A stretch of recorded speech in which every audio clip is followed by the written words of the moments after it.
12ஆம் வகுப்பு கணிதம் அலகு 8 வகையீடுகள் மற்றும் பகுதி வகைக்கெழுக்கள் பயிற்சி 8.2 இரண்டாம் கணக்கு பார்க்கலாம். f(x) = x² + 3x என்ற சார்பிற்கு df காண்க மற்றும் சப்டிவிஷன் 1ல் x = 2, dx = 0.5, இரண்டாம் சப்டிவிஷனில் x = 3 மற்றும் dx = 0.02 எனும்போது df-ஐ மதிப்பிடுக என கேட்கப்பட்டுள்ளது. வினாவில் கொடுக்கப்பட்டிருக்கக்கூடிய சார்பானது f(x) = x² + 3x.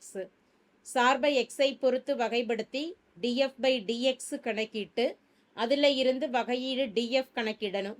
அந்த dfல x மற்றும் dxஇன் மதிப்புகளை பிரதியிட்டு தேவையான df மதிப்புகளை கணக்கிடலாம்.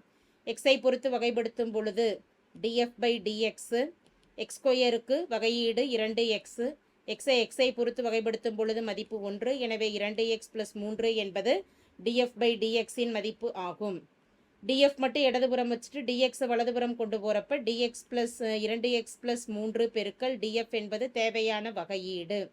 சப்டிவிஷன் 1ல் கொடுக்கப்பட்டிருக்கக்கூடிய x-இன் மதிப்பு 2, dx-இன் மதிப்பு 0.1ஐ dfல பிரதியிடும் பொழுது dfஇன் மதிப்பானது 2 பெருக்கல் 2 + 3, dfஇன் மதிப்பானது 0.1 என அமைந்துள்ளது.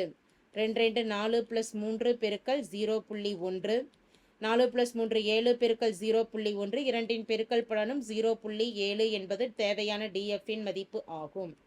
இரண்டாம் சப்டிவிஷனில் கொடுக்கப்பட்டிருக்கக்கூடிய x-இன் மதிப்பு 2, x-இன் மதிப்பு 3, dx-இன் மதிப்பானது 0.02 ஆகும்.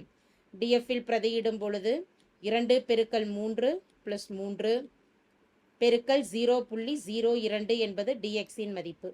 2 3 6 + 3 0.02, 6 + 3 9, 0.02, 9 2 18, மதிப்பானது 0.18. புள்ளிக்கு பிறகு 2 எண்கள் வரணும். எனவே தேவையான dfஇன் மதிப்பு 0.18 ஆகும். தேங்க்யூ.